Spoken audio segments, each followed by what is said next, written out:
we have Father Anthony Cekada, known arch Sedevacantist, with us to talk a little bit about this forbidden subject. And when I say forbidden, it's because among traditionalist circles, when I say traditionalist, I am casting a very big tent. Among traditionalist circles, there are two things that are known. One is that we all like the Latin Mass, and two, that Sedevacantism is out of the question. Those are the only two things that we know. Okay. And so, as someone who, I suppose at some point in your past, we don't know when it was, these misty pasts, you were not a Sedevacantist. You were part of the institutional Catholic Church, you recognized someone as Pope. There are a lot of articles you've written, in fact, a lot of articles you've written, Father, over the years about this issue. But the key question is, that I think informs this and helps us start our discussion, is how did you get there? How did you, because one of the things you told me that resonates with me a lot is, especially when you and I first started talking, which was a few years ago, these things take time to understand, to study, to digest, to pray about. How did you get there? How did this become clear for you? I started out as what I suppose we would call nowadays a neocon or Novus Ordo conservative, a wander type of conservative. So I was growing up, I grew up before Vatican II, and I ended up in the minor seminary just as the Vatican II changes were being implemented. And it was slow, it was bit by bit. Our seminary, high school, was somewhat conservative, and we still had a lot of the old academic formation. But the Vatican II changes were just starting to be introduced. And you started to hear about all of these terrible things that were going on, different doctrines that priests were denying. And so this is in the 60s and maybe 65 to 69. All sorts of terrible things were being done with the sacred liturgy. You saw the priests leaving the priesthood in droves. So there was all this ferment going on, and I came down all the time on the conservative side of things. And I said that, well, if we only stick with the Holy Father, surely everything is going to come out all right. And, if the Holy Father only knew about this, if he only knew about that, he would surely do something. So that was my mentality in the seminary high school. And as I expressed in other contexts to you, I was particularly disappointed when the new Mass came out, because it seems to institutionalize some of the things that I'd regarded as abuses. But, we defended the Holy Father, Paul VI. That's what we're very good at. Little pretzel-like yoga, I guess. But I did that through a high school, and I certainly did it through the seminary college. I put a lot of time into that and trying to promote the idea that if we're only loyal to Rome and we're only loyal to Paul VI, everything is going to work out. After college, seminary college was a terrible experience from the point of view of theology that we were taught. It was totally modernist. I went into the Cistercian order, which is a monastic order that was very conservative. And we were as conservative liturgically as you could get. The liturgy that we had was the new Mass. It was all in Latin, though. Everything was chant. We chanted the divine office, all the hours of the divine office, and so on. And there, too, I cultivated the idea very much, if we only stick with the Pope, everything is going to come out all right. The order sent me to Switzerland and to another conservative monastery. And this monastery had even more chant and even more ceremony than we had. We were supposed to be sent to the University of Freiburg in Switzerland to study, because supposedly it was more conservative. That was one of the initial reasons, by the way, that Archbishop Lefebvre selected Freiburg as the first seat of the Society of St. Pius X. The least bad. Yes, the least bad of the universities. But there, too, even among these young monks who were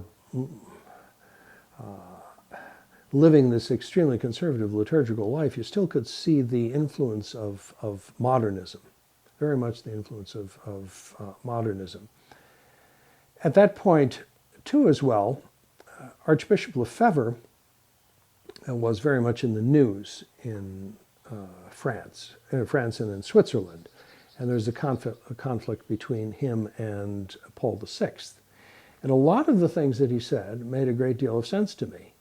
That finally, after all these years, I was starting to see in my own very conservative context that the new Mass was pretty much indefensible, even in Latin. We had communion in the hand in the midst of all this magnificent chant. And the monks very much imbibed, especially the younger monks, these ideas.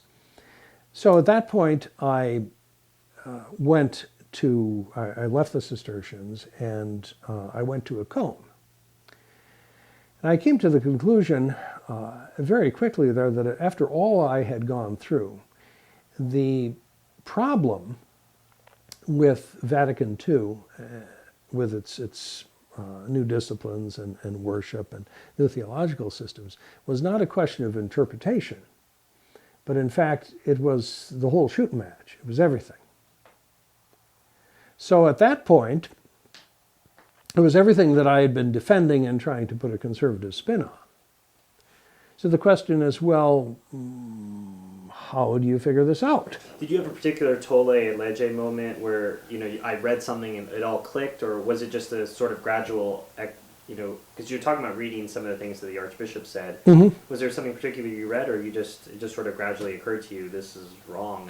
Well, what kind of pushed me over the edge, as it were, about the new Mass, and then everything else sort of followed, was in the chapter every day, the abbot, who is a noted liturgist in the order and a very devout man, gave a sermon condemning what the Archbishop Lefebvre had been saying about the new Mass and the changes in the Church. And the example that he used for our attitude was taken from a book by Brian Moore called Catholics. It was a very popular book, and in fact was made into, I think, a movie. Is or this with Martin Sheen? Possibly. I think I've heard it was a about this. long time ago. So the idea behind Catholics was that Vatican III has happened, the bishops have come with their wives, and that there's this retro monastery. And they're trying to force it. They're trying to force something on them. At the end of the novel, the visitor from the Vatican forces, in effect, this new religion on the monks of the monastery.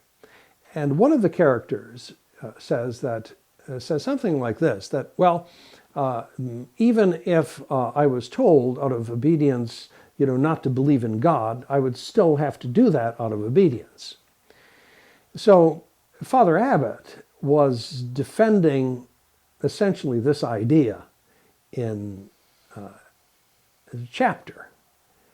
And I had an argument with him at night at recreation. I said, that's verrucht, that's crazy. How could you say something like that? It makes no sense. No, he was insisting that this was what one had to do, that obedience trumped everything. That Which in effect, I suppose makes sense in a religious context, because, it's a particular vow. Sure. But still. But when it comes to it's in the context of the faith.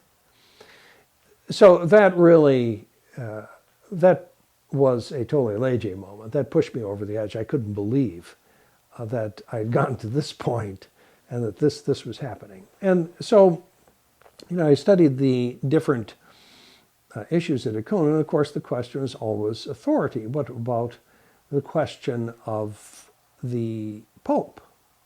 You have a council, you have a Pope who approve all these changes. From a doctrinal point of view, there are many things that seem to contradict or undermine what went on before.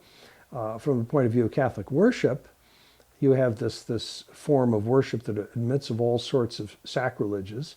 If they're guaranteed by the authority of the church, how can this be?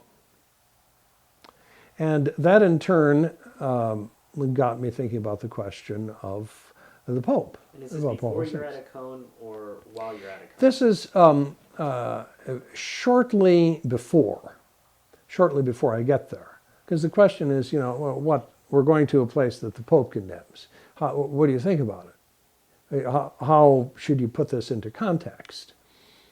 What's the explanation? What's an explanation for it that's consonant with Catholic doctrine? So you had at a cone in those days, we had all sorts of ideas and opinions on this particular question. And there were some who, in fact, said that no, in fact, Paul VI was that he was a heretic, and he could not be the Pope because he was a heretic. And this was seminarians and professors? Yeah. And this was a permitted thought. This is not a thought crime at that particular point. There wasn't crime stop happening? No, they weren't whistling you over during recreation. The term Sedevacantism actually didn't exist. That was, I think, only came to be used in the 1980s.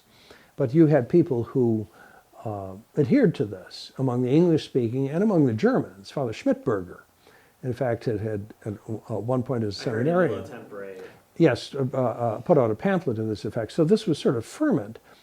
And this made sense to me, an awful lot of sense to me, because clearly the changes were evil. Evil can't come from the authority of the church. Therefore, somehow, these people must not have authority in the church. And many of the things that Archbishop Lefebvre would say could lead you. Father. You have to free yourself from these scholastic. Well, I know these scholastic principles. Set up, a major premise, minor premise, and you draw a conclusion from that. I don't know that that's really the way. You have to stay off the premises, I think, is what you're saying. So this was in the air. It was talked about. And, I'm not saying that the Archbishop certainly was a Sedevacantist. He went back and forth in terms of what he said. He permitted it to be talked about, and he permitted seminary professors to hold positions. Oh, yeah, sure. And it was, obviously there was conflict among the professors about it, because some wanted the idea, or had the idea that, well, you couldn't say something like that at that point. So there was ferment all the time, and ferment and bubbling in the 70s. So I was there 75 to 77. And there was a lot of talk about that precisely because of his conflicts with Paul VI. So you had all sorts of different dramas going on. So before you came to the seminary, it had sort of resolved itself for you that this made sense, that the reason why all these things were bad was because they didn't proceed from the authority of the church. Yeah, how could the church give you the great sacrilege as a mass, for instance? How could that be possible? I prefer the formulation of Archbishop Lefebvre at the Mass of Luther. Or the Mass of Luther, for that matter. How could it do that? So it's the question, you come to the question of authority, and you come to the question of the church. You end up in a position where otherwise the church is kind of defecting. So you have to find a way around that central issue with regard to Vatican II and with regard to the different changes that came along with it. And I think the way you've talked about it, Father, it makes a lot of sense as to how you resolved this for yourself. And as I said, you've written lots of articles. There isn't one comprehensive article. The closest I can think of is an article you wrote for The Remnant back in 2005, which was called Resisting the Pope, Sedevacantism, and Frankenchurch. And you state two premises for the beginning of your argument. The first is that the new Mass is evil and harmful to the faith. Now, while I wouldn't say that all traditionalists would articulate it in that way, they really do feel that. Sure. They may not say it's evil, that they'll shy away and want to have a semantic discussion about what evil means, but they won't go to the new Mass. They discourage people from going to new Mass, and they think going to the new Mass is, if not sinful, certainly an occasion of scandal. The second point that you make is that the teachings of Vatican II and the post-Vatican II hierarchy often contradict pre-Vatican II teachings and at least fall under the heading of doctrinal error. Yeah. Again, while a traditionalist may not formulate this tight, limiting phrase. That's because Walter Matt limited me to 3,000 words. So that concentrates the mind. That's true, but they would agree with you. So I grant these two general points as a starting place, and I think it's a reasonable place to start. There's not too much baggage there. New Mass equals bad, Vatican II equals bad. Yeah. From there, you proceed along the lines of what you're talking about how the church can't give a stone when someone asks for bread. Mm-hmm. That the idea of the church can only give you, what is necessary for salvation.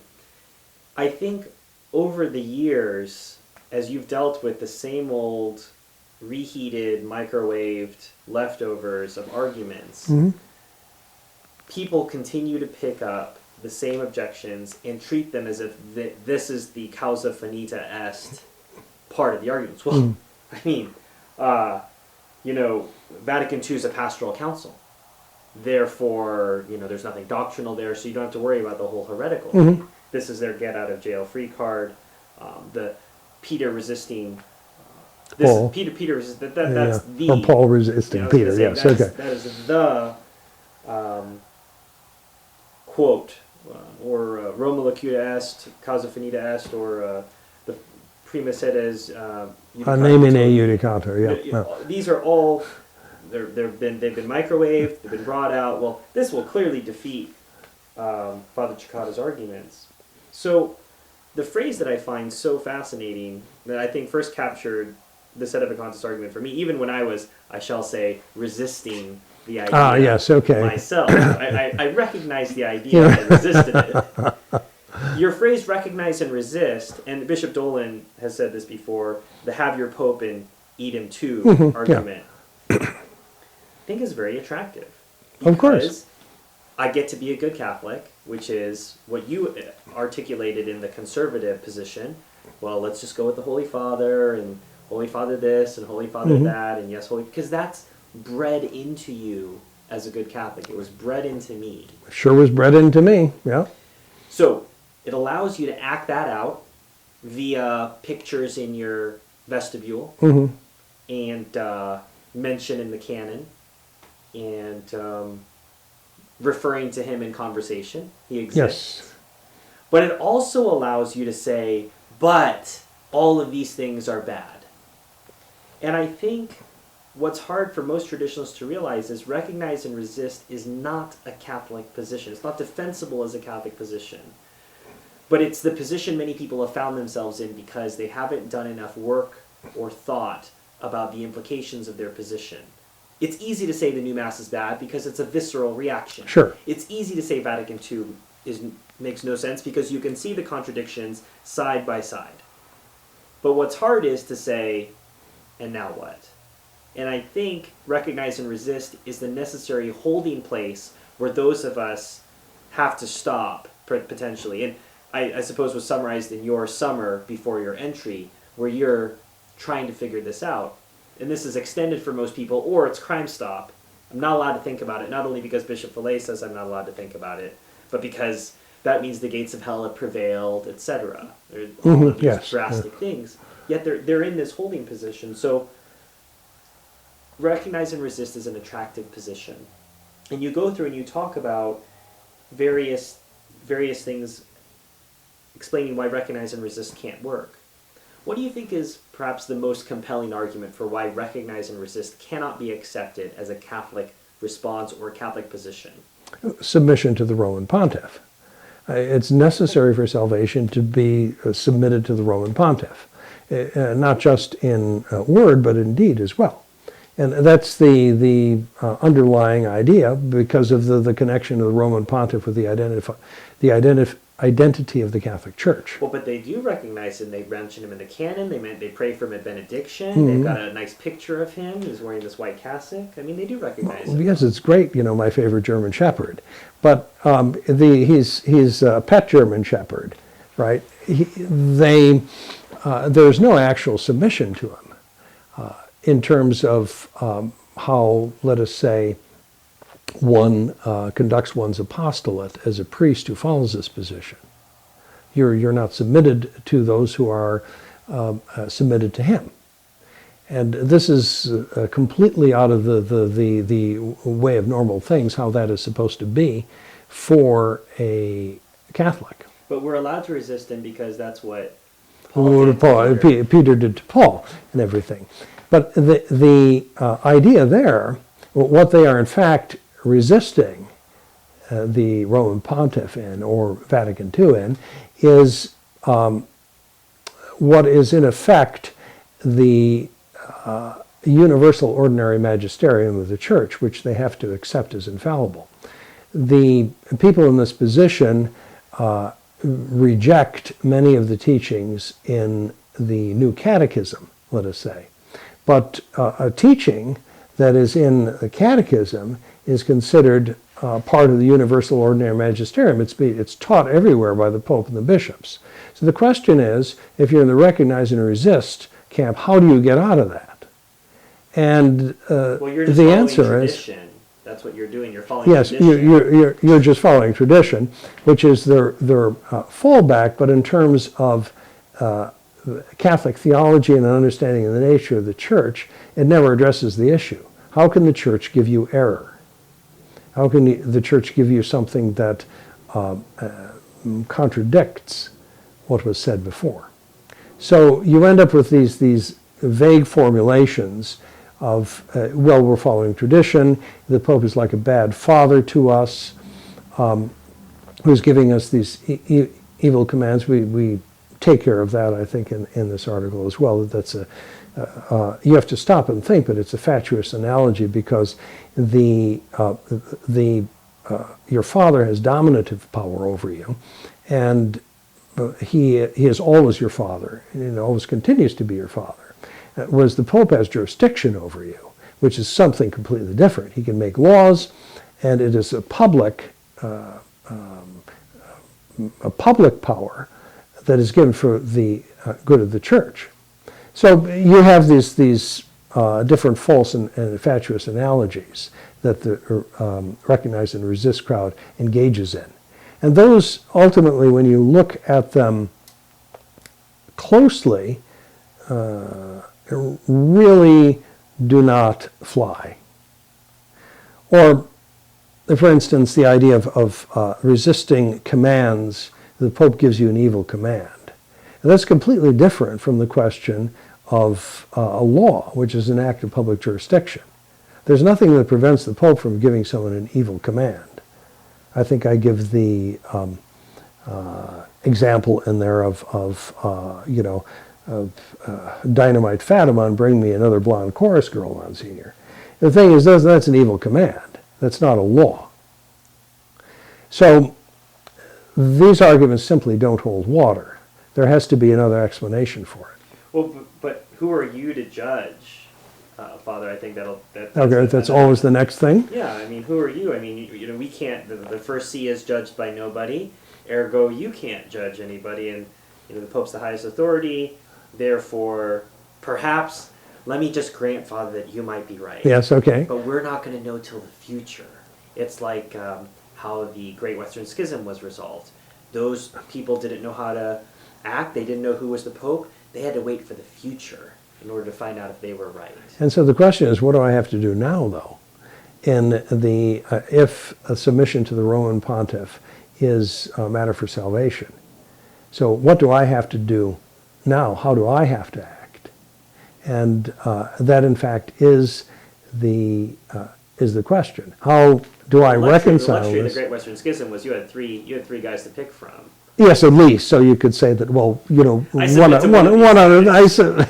to whichever one works.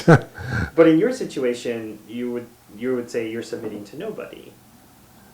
Say again? You would, in your position, you would be submitting to nobody because you don't recognize. If there were one there, we would submit to him. But the question, you could have the vacancy of the apostolic see that can go on for a long time, and people still get to heaven during that particular period of time. So even though there's not someone visible who is the visible head of the church on earth, you be submitted to him if there were someone who's visible. They would answer that we've had, interregnums as far as, 3 or 4 years, but 40 years, Father. I mean, that's a bit unreasonable. God has time on his hands. So the thing is, the answer to that is, has some theologian dealt with the issue? And you find that, yes, if you look into the question of ecclesiology, you find that there are some theologians who say that, yes, in fact, the church can exist without a pope, without a head on earth for a very long time. And the state of the church on earth during that period of time is a state of, in effect, like a body without a head, that functions of the church are obviously slowed down. There are certain things that cannot be done anymore because the church lacks a head on earth.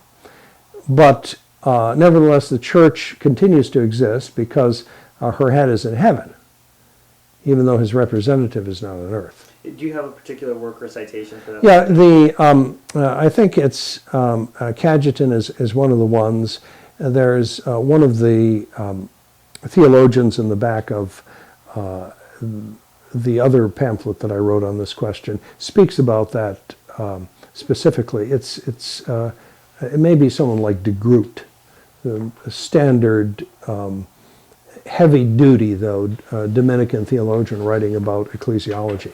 So it boils down, your issue, how you answer the authority, or the question of the Pope, boils down to a question of ecclesiology, right?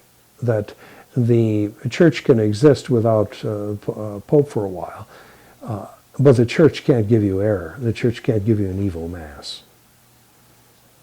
And I think that's the fundamental quandary that those who are in the Recognize and Resist camp find themselves in, is they do agree with you, whether or not they want to, about the new Mass and about Vatican II, but they can't go where you go. And why do you think that is, Father? Why do you think it's such a verboten subject? Why is the conclusion, or at least even the possibility, which Archbishop Lefebvre on numerous times said that it was a theological possibility, why can that not even be discussed?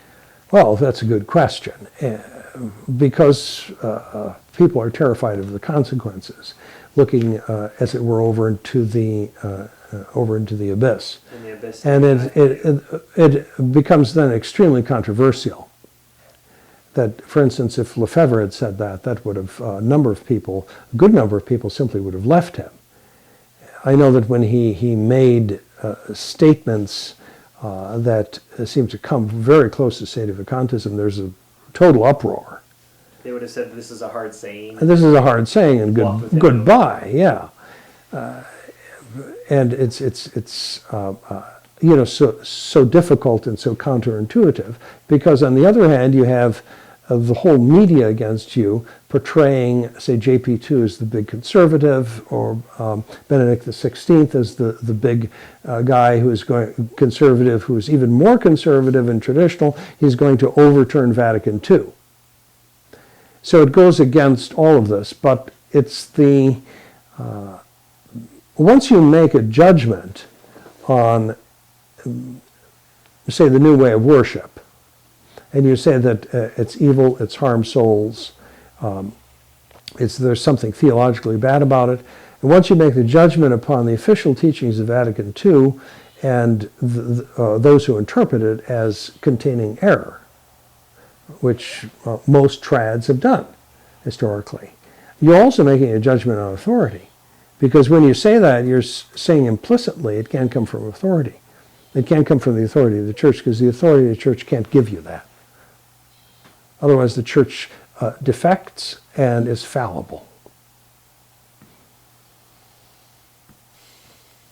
This is the question of Sedevacantism is based on a notion that has a foundation in theology, that someone loses the faith, someone can lose the faith, because both baptism and faith are necessary to be members of the church. When he becomes a public heretic, that loss of faith becomes manifest in public, he puts himself outside the church. If he's in a position of authority, he puts himself outside of that position of authority as well. That is possible. The canonist theologians tell you that. And you have two popes who admit that that's possible. Paul IV and his bull cum expostulatus, whatever you may think about its validity, now, and Innocent III. And they say the Pope is already judged who falls into heresy. So that is a tenable position in terms of canon law, papal teaching, etc., and dogmatic theology. What is not a tenable position is the idea that the authority of the Catholic Church gives you evil and gives you some species of error. I think that's interesting. You go back to Vatican II, because I think a lot of people would be intimidated by the notion that they'd have to read Benedict XVI, that they'd have to read, if they could even do it. I mean, it's just such tough slogging when you get through it. But that they would have to read it and then make some sort of judgment as a private layman. But you're pointing out that they're already making that judgment by refusing to go to the new Mass and by refusing the teachings of Vatican II. Sure. So just by refusing the new catechism.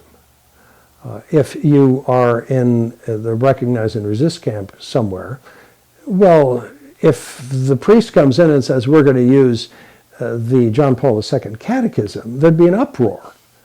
And you say, no, it contains error. You know, it's all that ecumenism and religious liberty and all those funny ideas about the church. We can't teach our kids that. You know, little Marcel, I mean, we have to cover his ears, you know. But you've already made the judgment. And I tell people that once you start with those two ideas, that there is the new Mass is evil and harmful to souls, and that the official Vatican II and post-Vatican II teaching contains error, you're already become a Sedevacantist. It's just that you don't know it yet. I think you make that point at the end of it. At the end of the last line of your article says, all traditionalists therefore are really Sedevacantists. It's just that they haven't figured it out yet. And I think that that's the reality of the recognize and resist camp, and that's part of why it's a transition from the indult to recognize and resist to sort of, because it's a gradual realization of where this leads me. Sure. But that's ultimately what's going on, is a recognition of the consequences of what this means when I make this judgment. Because when you're in the conservative camp, you don't make that judgment. It's just, no, you know, you say Vatican II must be good because the Holy Father said it, and then you have a pretzel sandwich. But by the time you get there into the recognize and resist camp, people just, I think, you've alluded to it before, the abyss. It's just, I don't want to, very modern saying, I don't want to go there. I have people don't. Yeah, they're comfortable. I have my Latin Mass. I've got a school for my kids to go to. We've got devotions on Thursday night. Father does catechism class. We can talk about this. Why are you trying to stir trouble? I don't want to go back to garage masses. I don't want to be driving Father, on his mass circuit. We're happy. And while that may sound fairly callous, I do feel that summarizes the position of most recognize and resistors. They just don't want to talk about it, or they'll just send me to an article, the one or two articles that have resolved this issue for them. Mm-hmm. So here, read this article and this will fix it for you. Because this issue is not about one article.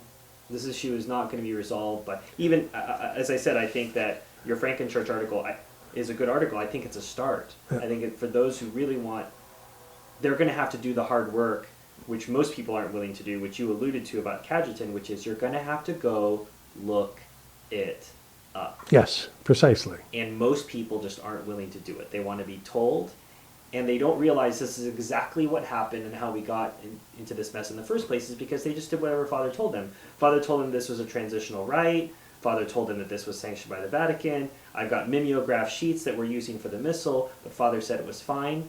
But they're just repeating it. So they're talking about how, oh, the 60s were so bad and we just went along with whatever Father said. But now Father writes an article against Sedevacantism. That means that that's it. I don't need to talk about it anymore. Yes. When it's been foreseen by theologians in the church that this could happen. Precisely. It's even been seen by a pope, but they don't want to read it, or if they do, it's just, well, I read an article about it, therefore you're wrong. Yes. It doesn't even seem like you could bring the specter of, the Archbishop and say, well, the Archbishop said it was a possibility. Well, that was in his time. But now... That was then, this is now. Yeah. And that brings us to, where we are now, which is... Well, let me pause on that.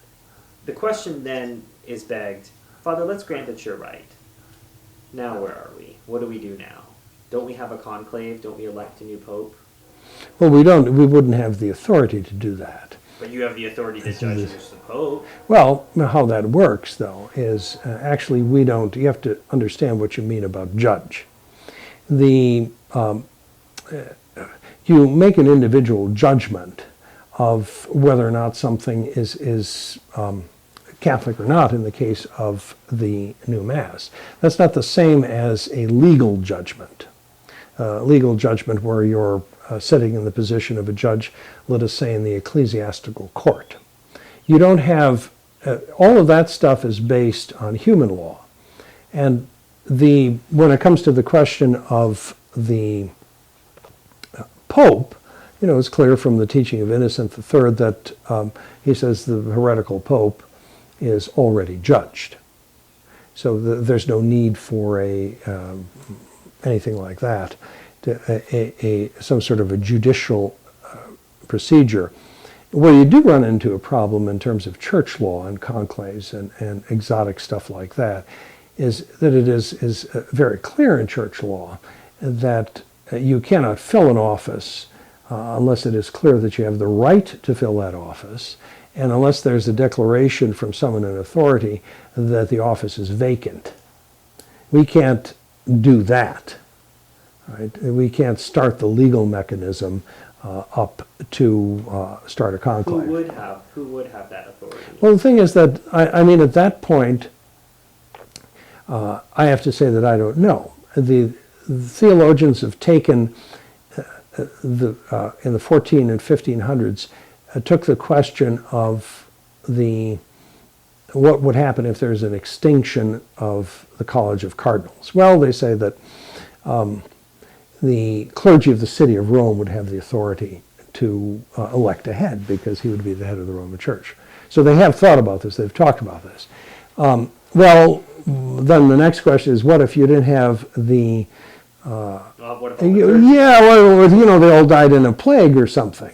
Well, then the theologians say the church would then have the power to designate someone as her pastor. And then that's where they stop. Unfortunately.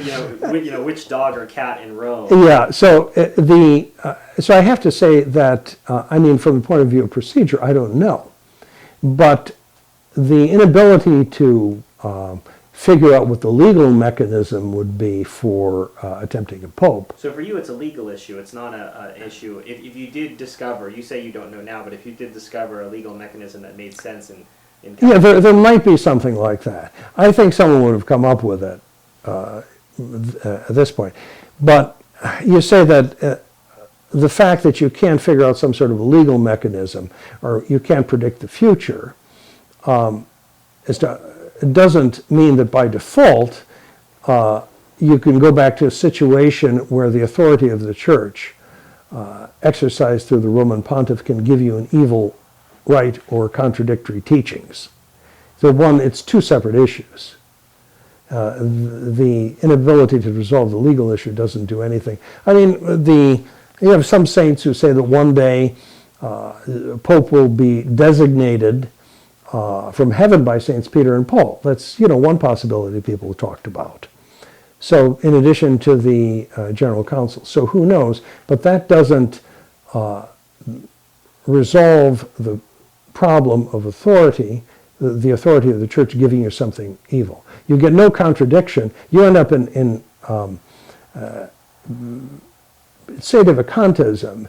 You may end up in mystery as to what's going to happen in the future, but you don't end up in contradiction, where you get a defecting authority. Well, and I think that's I often see in an article, article name like, Sedevacantism a dead end, or, where have you taken us? Yeah. You've taken us to a dead end, and that's a sterile faith, and, the Catholicism's sterile, and that's where you're taking us. Or they'll argue from, a number standpoint, Sedevacantists aren't very numerous, you don't have a lot of religious congregations, clearly there's not, by their fruits you shall know them, there's not a lot of you, therefore you're wrong. That's another way. So you're looking at effects, as you're saying. Sure. Rather than going back, the root issue is, can the church do this? Okay.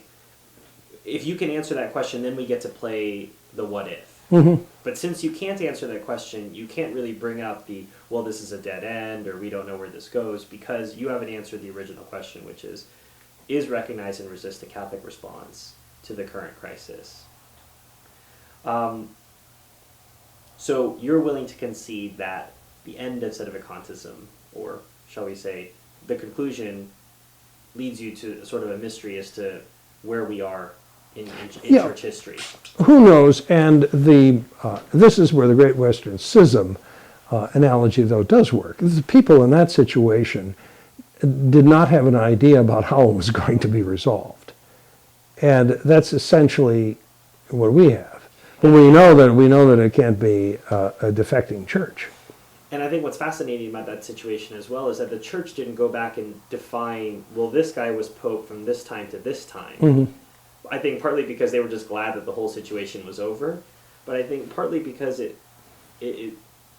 you're back to your point about, well, what happens if all the priests die in Rome? Says, well, do we really need to go back that far? It's a sort of they didn't sort of dangerous territory here when we go back. So there are a couple sidebars here which I find interesting that I don't think they touch on the matter and the real heart of the problem, mm-hmm. but they are an obsession among traditional Catholics. Okay. The first is that I would call them the hardcore Fatima people. Mm-hmm. Father can't be right because Our Lady said that Russia will be consecrated to the Immaculate Heart by the Pope, and that there will be a period of peace. Since consecration has not happened, and you have to have a pope to do the consecration, Father is trying to go against Our Lady, ergo Father is wrong. Yes, that's a whole... That's putting you against Our Lady. Yeah, and you don't want to be against Our Lady, so there are a whole series of wrong propositions in there. The first is Fatima. It's private revelation.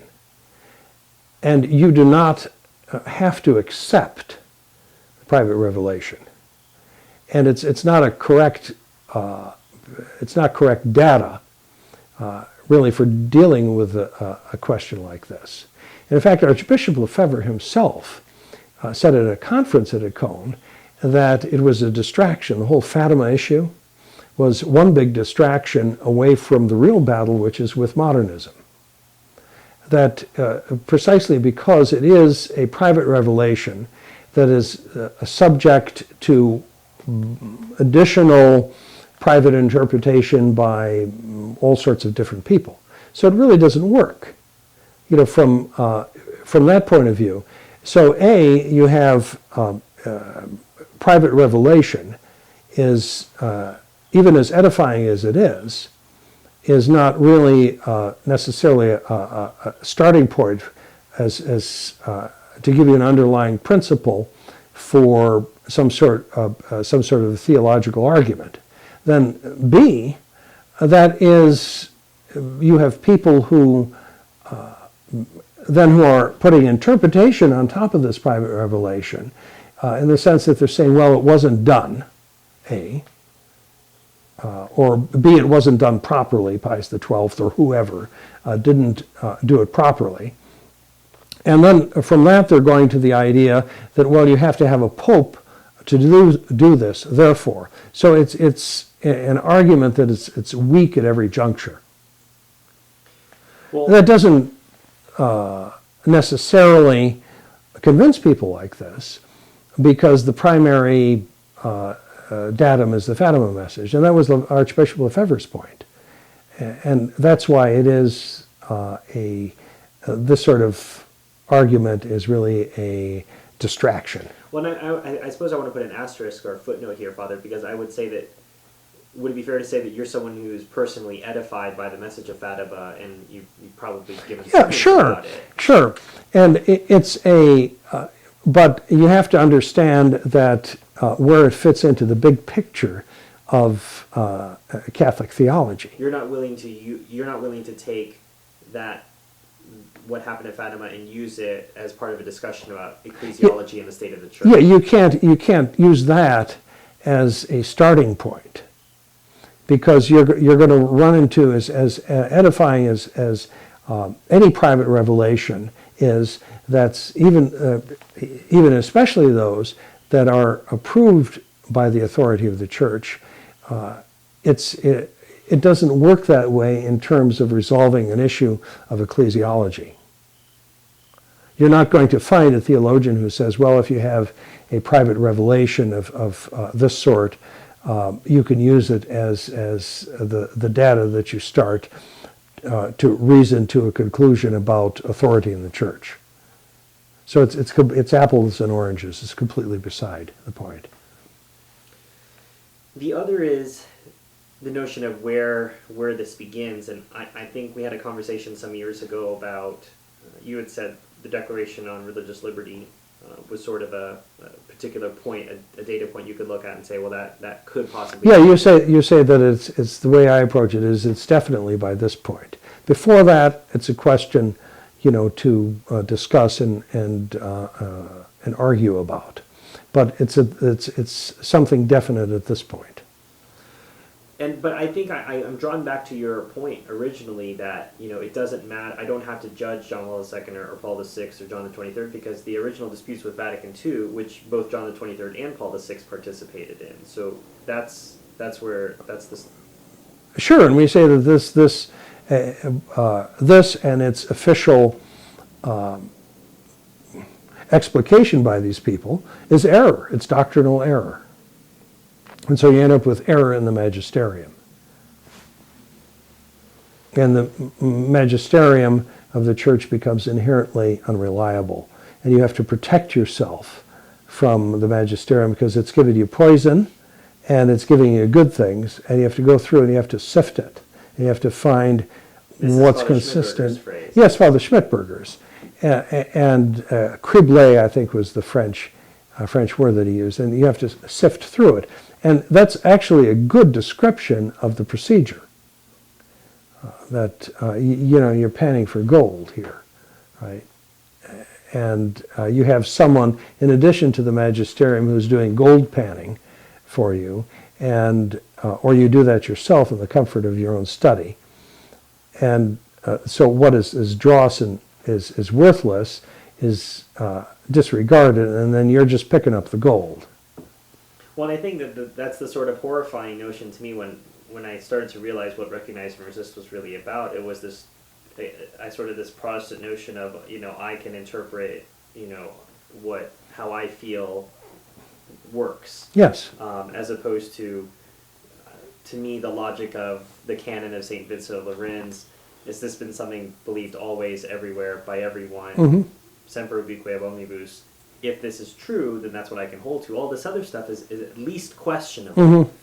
And so I suppose Sedevacantism is best characterized as a holding pattern, mm-hmm. as just sort of a frozen amber moment in time. We're waiting for further instructions. Radio communication has been lost. That's right. To the mothership. Yes. I've always said that we're essentially in a holding pattern, maintaining as best we can Catholic doctrine and discipline and worship. And it's, in that sense, it's an emergency situation, and we have to try to keep this going. And we're not setting up our own hierarchy in the sense of people with jurisdiction or anything like that, but we're simply keeping going. And this is the best we can do. And you run into, of course, necessarily, because the jurisdiction and authority are the things that hold, the glue that hold the church together, because you have that absence of authority, then someone who is exercising authority, then necessarily you find disagreements among different groups. But that's been repeatedly the case in the history of the church, where the Pope could not exercise his authority, let's say, in one country, one particular country like England or France at a certain point. You had all of those difficulties and those divisions. So it flows from that, and you suffer from the lack of authority, real authority. I told you that we would maybe title this conference, this interview, as after one of your old articles. Yes. And I think it was the Roman Catholic. It was from the Actually, Sacerdotium. Sacerdotium, but from the 80s. Mm-hmm. And for those of us who go around reading old dusty tomes like that, but it was a Sedevacantism, How to Tell Aunt Helen, and I think that that's ultimately what I was trying to understand and have a conversation with you about today, which is, if I'm talking to somebody who's in the recognize and resist camp, what would you say is the one or two questions he or she should be asking him or herself about what it is that's going on? Let's say I'm a recognize and resistor, and I had a chance to speak with the evil Father Cekada. Mm-hmm. Radioactive. Yeah, I think Radioactive. that's another characterization. Passing by and he whispered something terrible in my ear. What would those one or two questions be that you think will provoke, for those who are open-minded, because I don't think everyone's open-minded, and I don't think everyone's of goodwill, but for those who are of goodwill and those who are open-minded, what are those one or two questions you think would provoke the right path of looking things up? It's, again, the authority of the church give you error, and can the authority of the church give you evil? And when you start with that, if, as every Catholic is supposed to say, no, then the next question is, what about everything else? What about Vatican II? What about the new discipline, the new worship? It has to begin, I think, with those questions. Those are the ones to ask.